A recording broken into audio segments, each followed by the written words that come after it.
한국 땅에서 휴대폰을 분실했는데 그 사건이 결국 저를 한국의 며느리로 만들었습니다. 언뜻 믿기 어려운 이야기일 수 있지만 이는 제 삶에서 가장 기묘하면서도 가장 아름다운 서사입니다. 안녕하세요. 저는 세라입니다. 미국 뉴욕 태생으로 32살이며 현재는 프리랜서 저널리스트로 활동하고 있습니다. 과거에는 신문사 기자였으나 지금은 디지털 문화, 국제사회 동향, 트렌드 분석 등을 주요 주제로 삼아 자유롭게 기고하고 있습니다.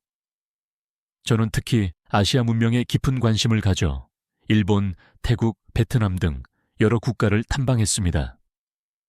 그리고 마침내 이번에는 한국에 도착했습니다. 흔히 디지털의 천국이라 불리는 그곳을 직접 체험하고 싶었기 때문입니다. 하지만 첫날부터 제 인생 전체가 송두리째 뒤바뀔 줄은 상상조차 하지 못했습니다.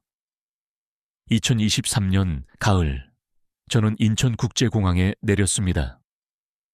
뉴욕에서 장장 13시간의 비행 끝에 한국 땅을 처음 밟았을 때 제 머릿속은 오직 취재 계획으로 가득 차 있었습니다. 기사의 핵심 주제는 대한민국 디지털 라이프의 최전선이었고 현지의 교통 시스템, 결제 방식, 무인 서비스, 그리고 인공지능 기술 등을 집중적으로 취재할 생각이었습니다. 이 취재는 저에게 단순한 직업적 임무를 넘어선 의미를 지니고 있었습니다. 사실 아버지와의 소중한 약속이기도 했습니다. 아버지는 저와 가장 가까운 분이셨고 유일하게 제 글을 매번 정독해 주시던 독자셨습니다.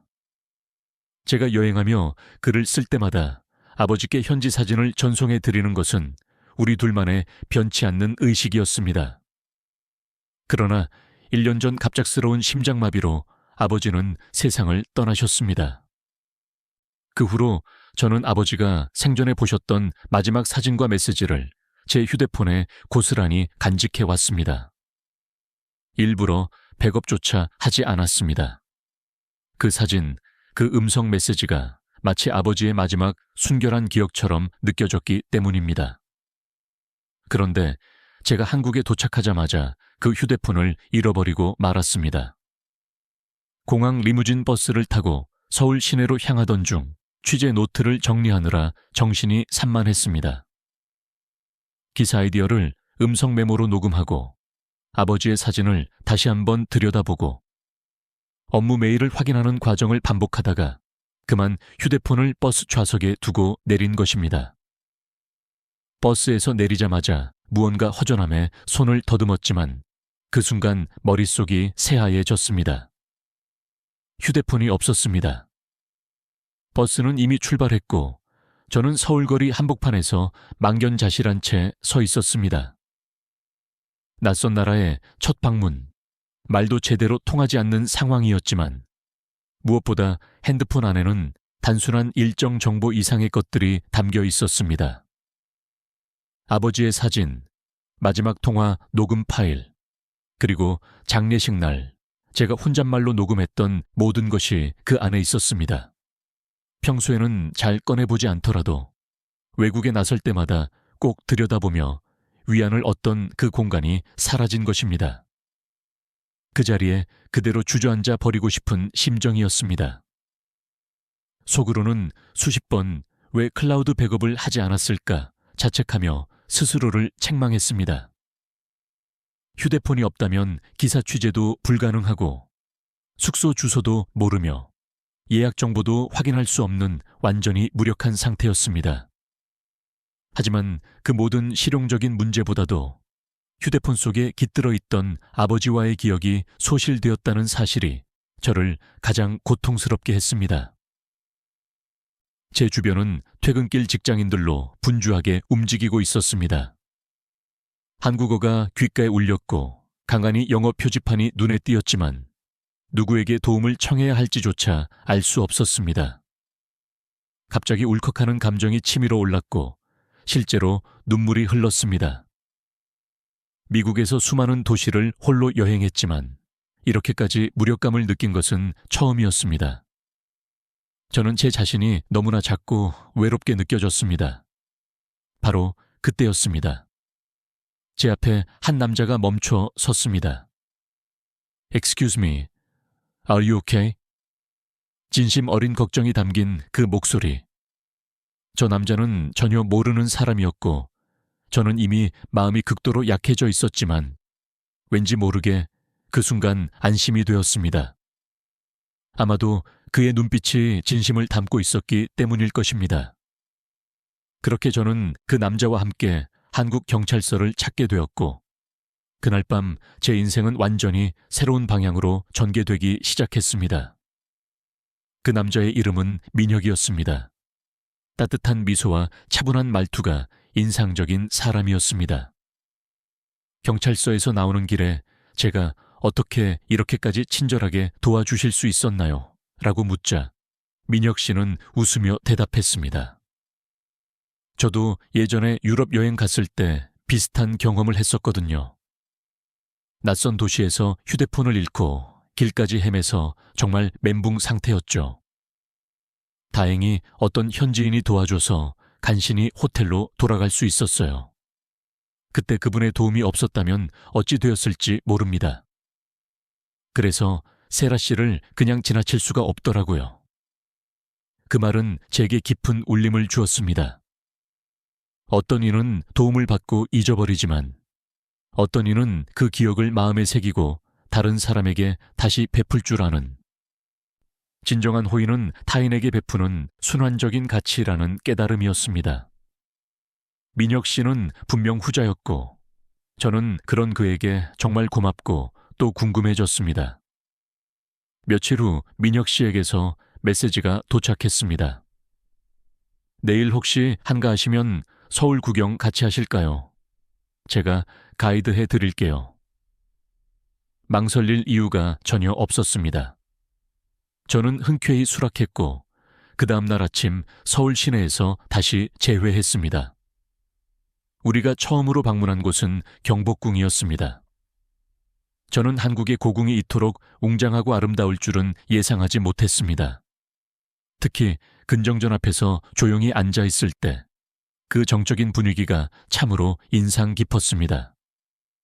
민혁 씨는 저에게 한국 역사에 대해 간결하게 설명해 주었습니다. 그가 역사를 전공한 것도 아니었고 박물관 가이드는 더더욱 아니었지만 자신이 아는 만큼 성실하고 진정성 있게 알려주려는 모습이 좋았습니다. 덕분에 저는 단순히 관광을 하는 것이 아니라 한국 문화를 조금씩 이해하게 되는 기분이 들었습니다. 그 다음에는 북촌 한옥마을로 발걸음을 옮겼습니다. 골목길을 따라 걸으니 조용한 한옥들이 연속적으로 이어져 있었고 그 사이사이에 작은 카페나 갤러리가 숨어 있었습니다. 우리는 작은 찻집에 들어가 따뜻한 유자차를 마셨는데 창문 너머로 보이는 기와지붕과 붉게 물든 단풍잎이 너무나 아름다웠습니다.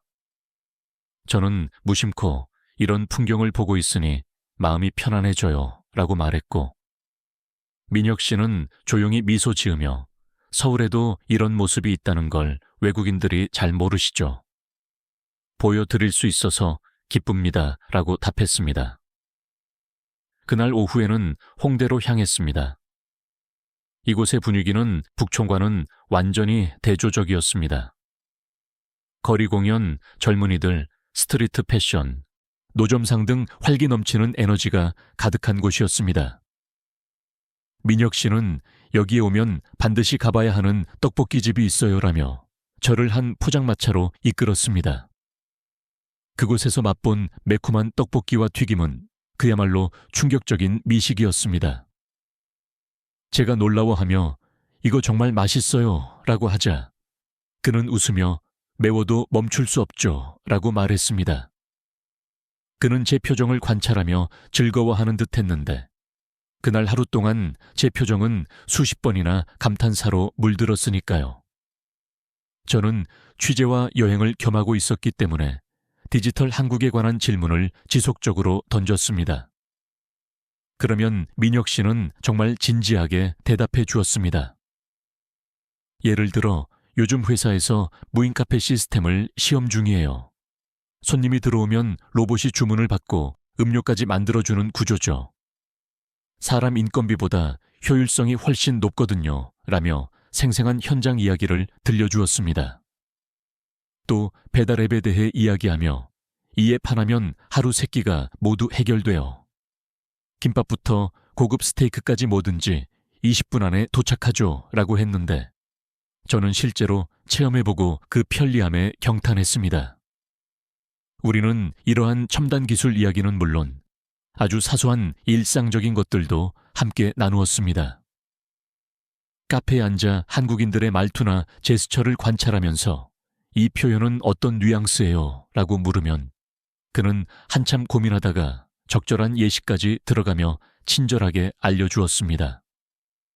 그는 방대한 지식을 뽐내기보다는 진심으로 상대에게 알려주고 싶어 하는 마음이 컸고 저는 그런 태도에서 깊은 신뢰감을 느낄 수 있었습니다.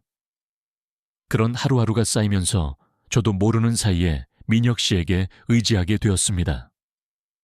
그는 단순한 여행 가이드 그 이상이었습니다. 그와 함께한 서울의 풍경은 더욱 생동감 있었고 그와 나눈 대화는 제 마음을 천천히 열어주고 있었습니다. 무엇보다도 그는 항상 한 발짝 옆에서 묵묵히 저를 지켜주는 사람이었습니다. 과하지도 너무 멀지도 않게. 그렇게 우리는 서울에서 수많은 길을 함께 걸었고 어느새 저는 서울을 알아가는 것을 넘어 좋아하게 되었습니다. 그리고 그 애정 안에는 분명히 민혁이라는 이름이 깊숙이 자리 잡고 있었습니다. 며칠 뒤 저는 취재 일정 중 하나인 디지털 헬스케어 시스템을 체험하기 위해 한국의 치과를 방문했습니다. 이유는 단순했습니다.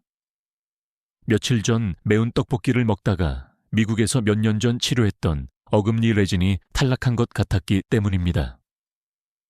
처음에는 대수롭지 않게 여겼지만 점점 시린 느낌이 심해져서 결국 병원을 찾기로 결정했습니다.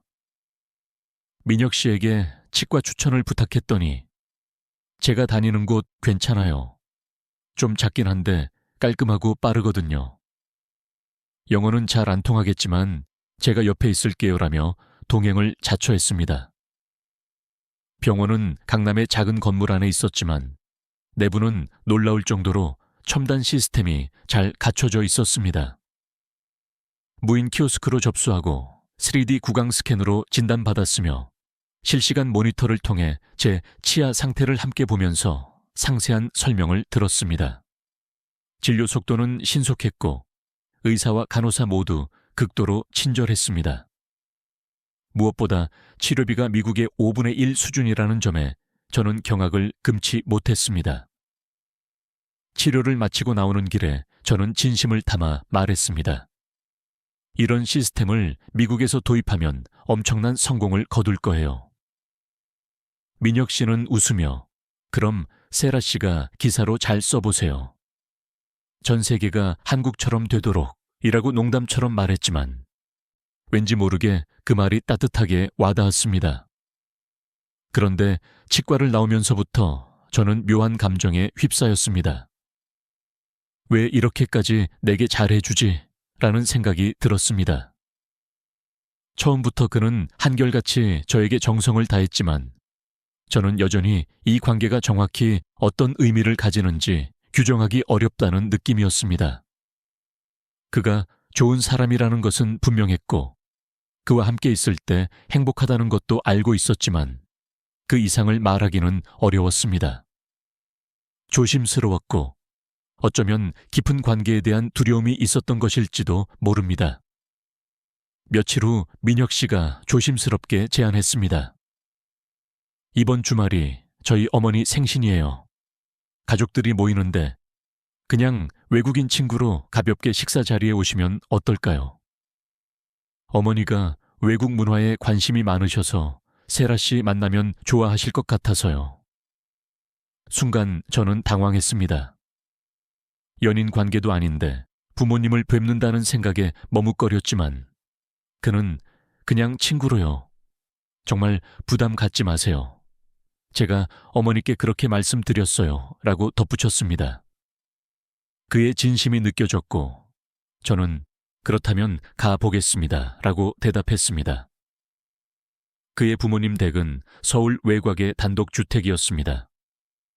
마당에는 작은 정원이 잘 가꿔져 있었고 손수 기른 꽃들과 채소들이 예쁘게 자라고 있었습니다. 문을 열자 따뜻하고 맛있는 고기 향이 진하게 풍겨왔고 식탁에는 정성 가득한 음식들이 풍성하게 차려져 있었습니다. 잡채, 갈비찜, 불고기, 김치전, 동태전, 영은조림, 동그랑땡, 그리고 전복 미역국까지 그야말로 정통 한국식 생신 상차림이었습니다. 잡채는 기름기 없이 담백했고 갈비찜은 고기가 입안에서 녹아내릴 정도로 부드러웠습니다. 불고기의 달콤하고 짭조름한 맛은 입맛을 돋우었고 김치전은 바삭하고 고소했습니다.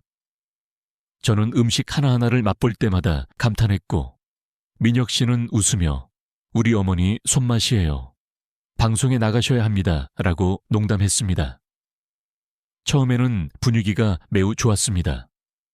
어머니도 환한 미소로 저를 맞아주셨고 아버지는 조용히 인사하셨지만 따뜻한 눈빛이 느껴졌습니다.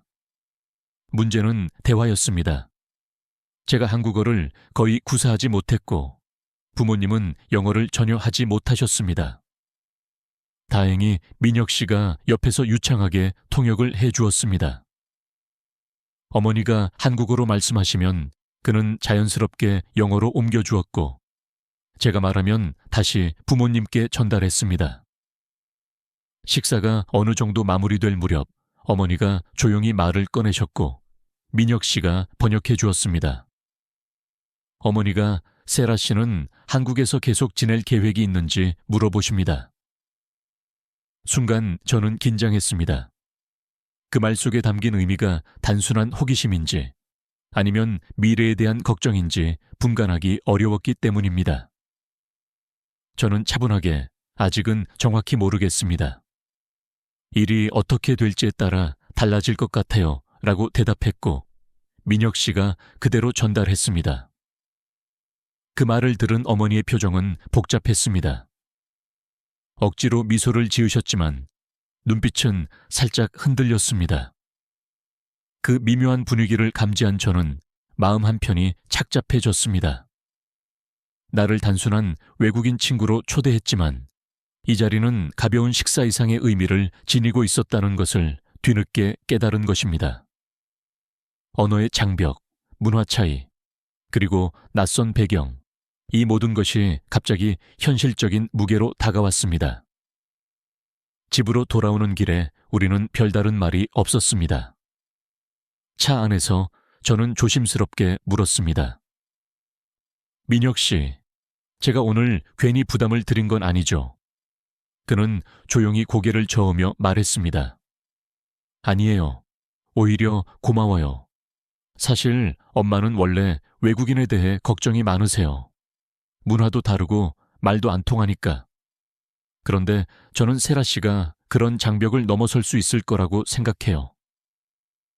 그의 말은 진심이 느껴졌지만 동시에 저에게는 무거운 책임감으로 다가왔습니다.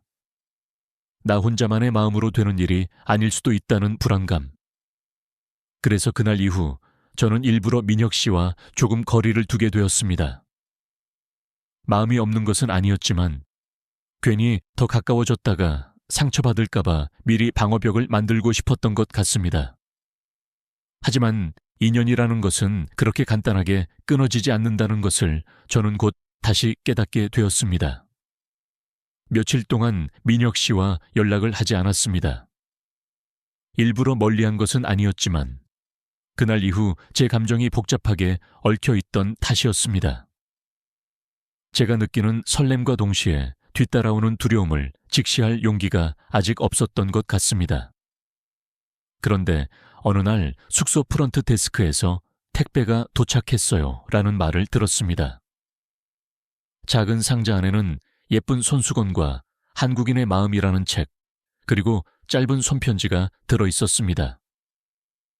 세라 씨, 제가 세라 씨 마음을 전부 알 수는 없지만 한국이 조금은 따뜻하게 느껴졌으면 좋겠어요. 민혁 드림. 그 편지를 읽는 순간 마음속 어딘가가 녹아내렸습니다. 저는 즉시 그에게 연락했고 우리는 한강변 벤치에서 다시 만났습니다. 제가 왜 거리를 두려고 했는지 이제야 알 것 같아요. 두려웠던 거예요. 하지만 한국에 남고 싶어요. 당신 곁에서. 민혁 씨는 말없이 제 손을 잡아주었고 우리는 그렇게 처음으로 서로의 마음을 확고하게 확인했습니다. 그날부터 우리는 연인이 되었고 조심스럽게 결혼에 대한 이야기도 나누기 시작했습니다. 그리고 자연스럽게 가족에게 이 사실을 이야기하자는 말이 나왔습니다. 문제는 제 어머니였습니다. 저는 외동딸이었고 아버지는 제가 대학교에 들어갈 무렵 돌아가셨습니다. 미국에서 저를 홀로 키우시며 온갖 고생을 하신 분입니다. 어머니는 제가 먼 한국으로 시집 간다는 소식을 듣고 처음에는 많이 당황하셨습니다. 목소리는 떨렸지만 애써 담담한 척 하셨고 그 이면에는 서운함과 걱정이 묻어났습니다. 세라, 너 정말 그 사람 믿을 수 있니? 한국에서 잘 적응할 수 있을까? 엄마랑 이렇게 멀어져도 괜찮겠어. 엄마, 저 혼자 결정하는 거 아니에요. 민혁도 어머니께 인사드리고 싶대요. 직접 이야기 나눠보시면 이해하실 수 있을 거예요. 민혁 씨는 곧바로 미국행 비행기를 예약했습니다. 영어가 유창한 편은 아니었지만 통역 없이 자신의 언어로 직접 어머니께 이야기하겠다며 준비를 철저히 했습니다. 어머니가 좋아하는 꽃다발과 직접 쓴 편지, 그리고 손으로 만든 작은 수제 디저트를 선물로 들고 어머니 앞에 섰습니다. 어머니는 긴장하신 듯했지만 그의 진지한 태도를 보고 마음을 조금씩 열기 시작했습니다. 파커 여사님, 저는 먼 나라에서 온 평범한 남자일 뿐입니다. 하지만 저는 세라를 진심으로 사랑합니다. 세라가 안전하고 행복하며 존중받으며 살 수 있도록 최선을 다하겠습니다. 어머니를 대신할 수는 없지만 그녀 곁에서 언제나 함께하겠습니다. 그 말은 완벽하게 유창한 영어가 아니었음에도 불구하고 어머니는 조용히 고개를 끄덕이셨고 눈시울이 붉어졌습니다.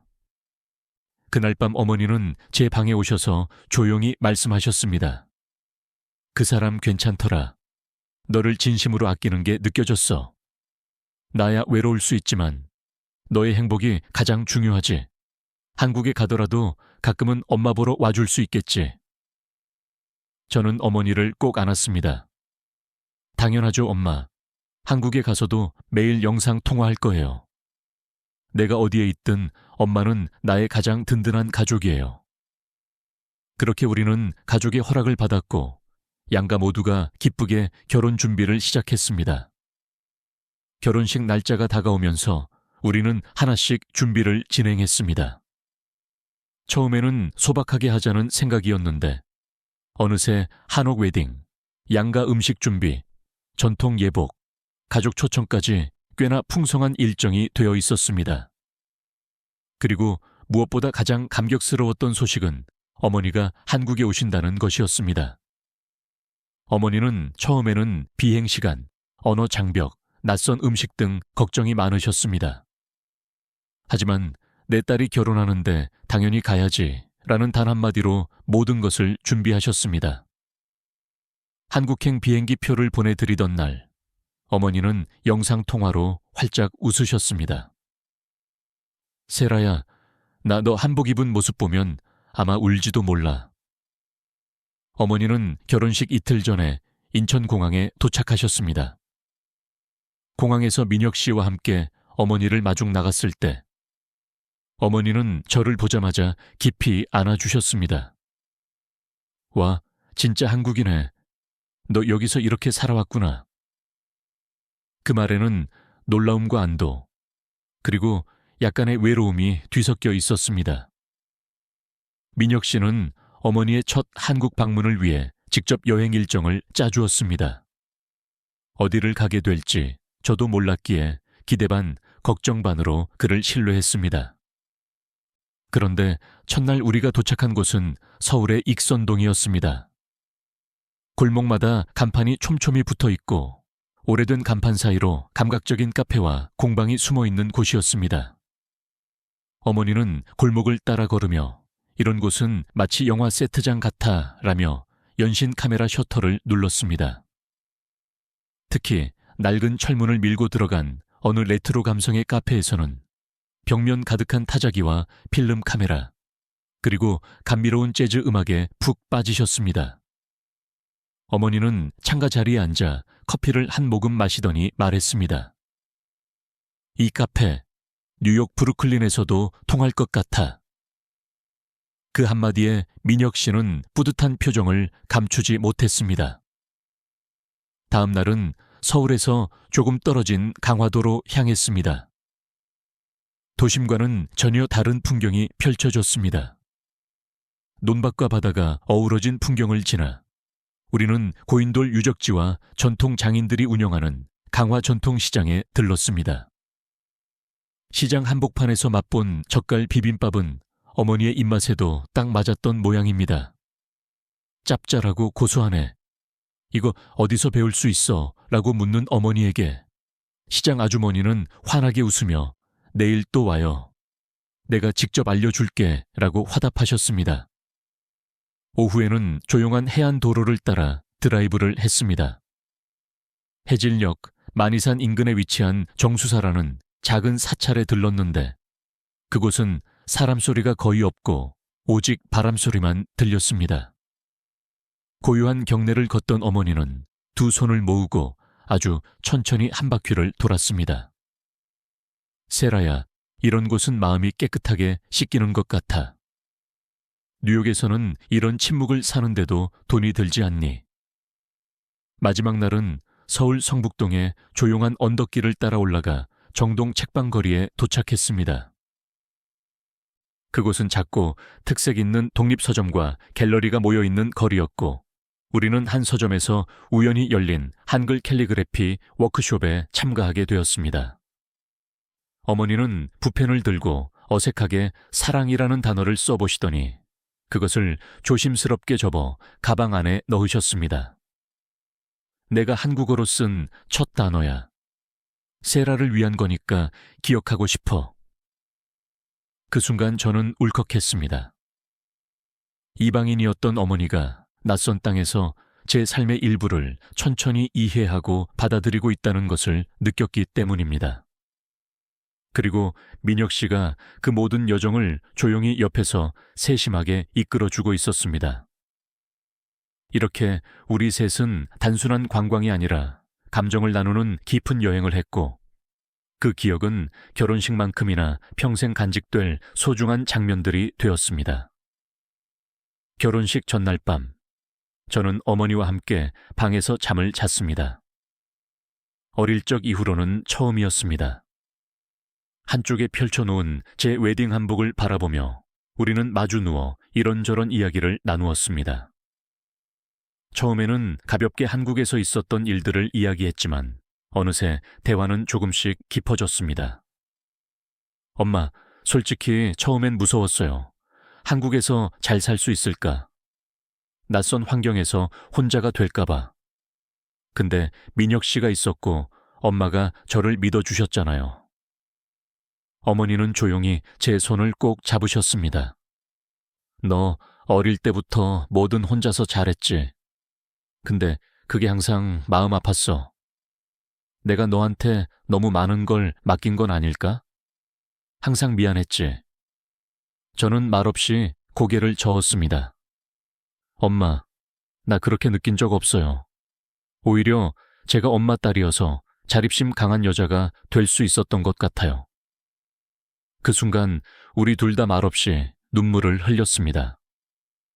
말하지 않아도 서로를 감싸 안는 감정들이 오랜만에 우리를 감쌌고 그 밤은 우리가 다시 엄마와 딸로서 그리고 여자로서 인생의 고비를 함께 넘는 밤이었습니다. 그리고 다음 날 결혼식장으로 향하는 길, 어머니는 제 손을 꼭 잡고 말씀하셨습니다. 가서 울지 마. 네가 너무 예뻐서 엄마가 울면 민망하잖아. 엄마가 먼저 울 것 같은데요. 저도 그렇게 웃고 떠들며 도착한 한옥 웨딩홀에는 햇살이 은은하게 퍼지고 있었습니다. 전통 홀레복을 입은 민혁 씨가 제 앞에 서 있었고 어머니는 환하게 웃으며 자리에 앉아 계셨습니다. 제 어머니는 한복을 곱게 차려입고 누가 봐도 한국 분위기에 완벽하게 어울리는 우아한 여성처럼 보였습니다. 저는 그 모습을 보며 마음속으로 외쳤습니다. 엄마, 저 이렇게 잘 살고 있어요. 이제 진짜 시작이에요. 그날 우리는 서로에게 가장 큰 약속을 했고 두 가족은 하나가 되었습니다. 그리고 지금 서울 외곽의 작은 북카페에서 저는 매일 아침을 열고 있습니다. 민혁 씨는 늘 한 걸음 앞에서 저를 기다려주고 어머니는 뉴욕에서 저의 한국 생활을 손님처럼 응원해주고 계십니다. 우리 카페 이름은 잃은 것과 얻은 것입니다. 휴대폰을 잃어버렸지만 그 덕분에 사랑을 얻었고 새로운 가족을 얻었으며 잊지 못할 어머니와의 추억도 얻었으니까요. 그리고 오늘도 조용히 혼잣말합니다. 아빠, 엄마, 저 정말 행복해요. 오늘의 이야기는 여기까지입니다. 이 이야기가 여러분에게 어떤 울림을 주었는지 자유롭게 댓글로 나누어 주세요. 여러분의 인생에서 운명적으로 무언가를 잃고 더 소중한 것을 얻었던 순간은 언제였는지 궁금합니다. 시청해 주셔서 진심으로 감사드리며 앞으로도 더욱 감동적인 사연으로 여러분을 찾아뵙겠습니다.